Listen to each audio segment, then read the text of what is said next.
नमस्कार दोस्तों, क्या आप भी क्रेटा और सेल्टॉस के दीवाने हैं? क्या आपको लगता है कि भारतीय एसयूवी मार्केट में अब कोई ऐसा खिलाड़ी नहीं बचा है जो इन दोनों दिग्गजों को सीधी टक्कर दे सके? अगर आपका जवाब हाँ है तो आज की ये खबर आपके पूरे नजरिए को बदल सकती है, क्योंकि आज हम बात करने वाले हैं एक ऐसी अपकमिंग हाइब्रिड एसयूवी की जो अगर रिपोर्ट्स और लीक्स सही साबित होते हैं तो भारतीय ऑटोमोबाइल इंडस्ट्री में एक बहुत बड़ा बदलाव ला सकती है। और दोस्तों, ये सिर्फ एक नई गाड़ी की बात नहीं है, बल्कि ये एक ऐसी टेक्नोलॉजी की शुरुआत हो सकती है जो आने वाले कई सालों तक पूरा ऑटो मार्केट बदल देगी। तो वीडियो को एंड तक जरूर देखिएगा, क्योंकि हर सेक्शन में आपको कुछ नया और शॉकिंग डिटेल मिलने वाला है। दोस्तों, सबसे पहले हमें यह समझना होगा कि आखिर भारत में एसयूवी का क्रेज इतना तेजी से क्यों बढ़ रहा है। अगर आप पिछले 10 सालों को देखेंगे तो आपको साफ दिखेगा कि लोगों की पसंद पूरी तरह बदल चुकी है। पहले भारतीय बाजार हैचबैक और सेडान पर चलता था, लेकिन अब गेम पूरी तरह एसयूवीज के हाथ में है। एसयूवी का सबसे बड़ा रीजन है उसका रोड प्रेजेंस। जब कोई बड़ी, ऊंची और मस्कुलर एसयूवी सड़क पर आती है तो उसका इम्पैक्ट अलग ही होता है। लोग उसे देखते हैं, एडमायर करते हैं और एक साइकोलॉजिकल फील आता है कि ये एक पावरफुल व्हीकल है। यही वजह है कि आज एसयूवी सिर्फ एक कार नहीं बल्कि एक लाइफस्टाइल बन चुकी है। लेकिन इसी पॉपुलैरिटी के साथ एक बड़ी प्रॉब्लम भी सामने आई है, और वो है फ्यूल एफिशिएंसी यानी माइलेज। क्योंकि एसयूवी हैवी होती है, इंजन पावरफुल होते हैं, तो पेट्रोल कंजम्पशन भी बढ़ जाता है। और यही वो पॉइंट है जहां हर इंडियन कस्टमर सोचता है कि काश मेरी एसयूवी थोड़ा और माइलेज देती। अब अगर हम इंडियन इकोनॉमी और फ्यूल प्राइसेस को देखें तो स्थिति और भी इंटरेस्टिंग हो जाती है। पेट्रोल की कीमतें लगातार फ्लक्चुएट करती हैं। कई सिटीज में 110 रुपए पर लीटर तक पहुंच चुकी है। ऐसे में रनिंग कॉस्ट एक बहुत बड़ा फैक्टर बन चुका है। अब दूसरी तरफ ऑटोमोटिव इंडस्ट्री भी तेजी से बदल रही है।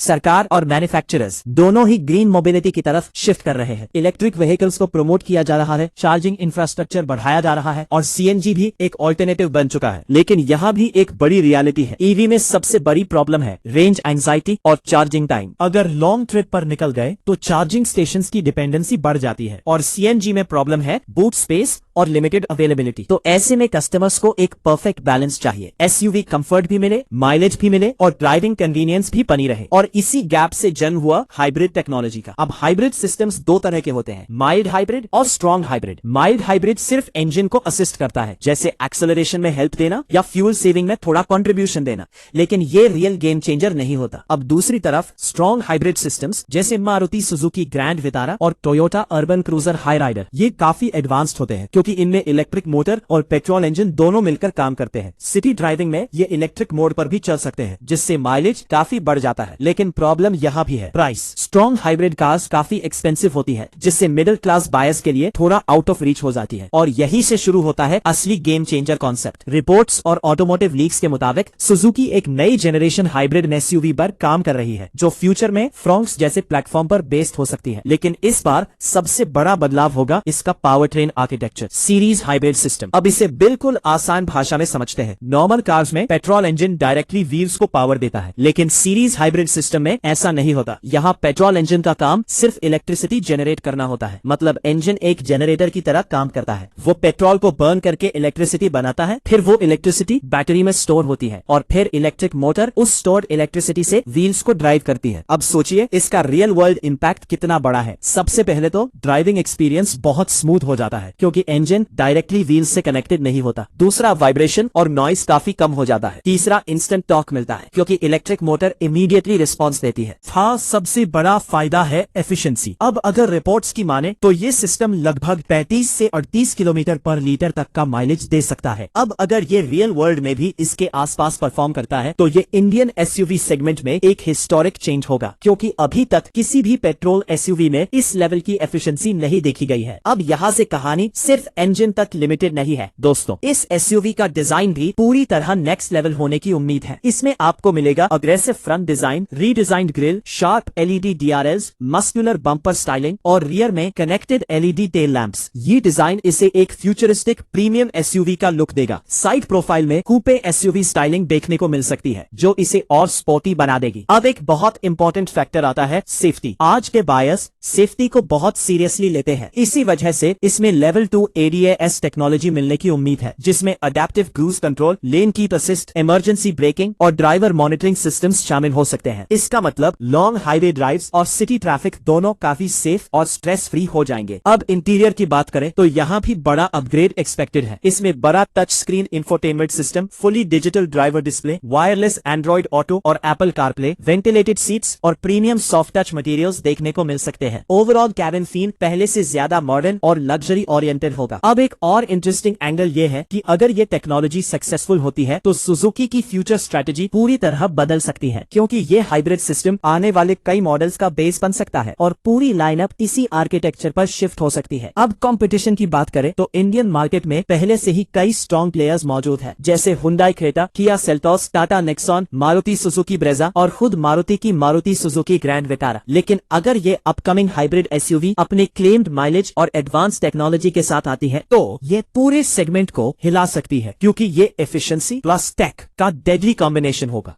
अब यहाँ एक और बड़ा पॉइंट आता है, प्राइसिंग। एडवांस्ड हाइब्रिड टेक्नोलॉजी होने की वजह से इसकी कीमत मौजूदा एसयूवी से थोड़ी ज्यादा हो सकती है, लेकिन अगर माइलेज और रनिंग कॉस्ट देखी जाए तो लॉन्ग टर्म में ये काफी इकोनॉमिकल साबित हो सकती है। अब एक रियल वर्ल्ड क्वेश्चन ये भी है कि क्या Indian customers future ready hybrid SUVs को एक्सेप्ट करेंगे या अभी भी ट्रेडिशनल पेट्रोल इंजिन्स को प्रेफर करेंगे, क्योंकि पेट्रोल इंजिन्स का ड्राइविंग फील और रिस्पॉन्स अभी भी लोगों को पसंद आता है। अब मेंटेनेंस की बात करें तो सुजुकी हमेशा से अफोर्डेबल मेंटेनेंस और रिलायबिलिटी के लिए जानी जाती है। अगर ये हाइब्रिड सिस्टम उसी फिलॉसफी के साथ आता है तो ये मास मार्केट में बहुत बड़ा हिट बन सकता है। अब एक और इंटरेस्टिंग कंपैरिजन करते हैं। अगर आप डेली सिटी ड्राइविंग करते हैं तो ये हाइब्रिड सिस्टम आपको ह्यूज फ्यूल सेविंग्स दे सकता है, लेकिन अगर आप प्योर हाईवे एंथुसियास्ट है तो ट्रेडिशनल पेट्रोल इंजन का फील थोड़ा अलग होता है। यानी ये कार हर टाइप के यूजर को टारगेट करने की कोशिश कर सकती है। अब आखिर में सबसे बड़ा सवाल, अगर आपको एक ऐसी एसयूवी मिले जो 35+ किलोमीटर पर गैलन माइलेज दे, फ्यूचरिस्टिक डिजाइन रखती हो, ADAS सेफ्टी देती हो, प्रीमियम इंटीरियर देती हो और ईवी जैसा स्मूथ ड्राइविंग एक्सपीरियंस देती हो, तो क्या आप उसे चुनेंगे या फिर ट्रेडिशनल पेट्रोल एसयूवीज को प्रेफर करेंगे? अपनी राय कमेंट में जरूर बताइए। अगर वीडियो पसंद आया हो तो लाइक जरूर करना, शेयर करना मत भूलना और ऐसे ही लेटेस्ट ऑटो अपडेट्स के लिए चैनल को सब्सक्राइब कर लीजिए। मिलते हैं अगले वीडियो में।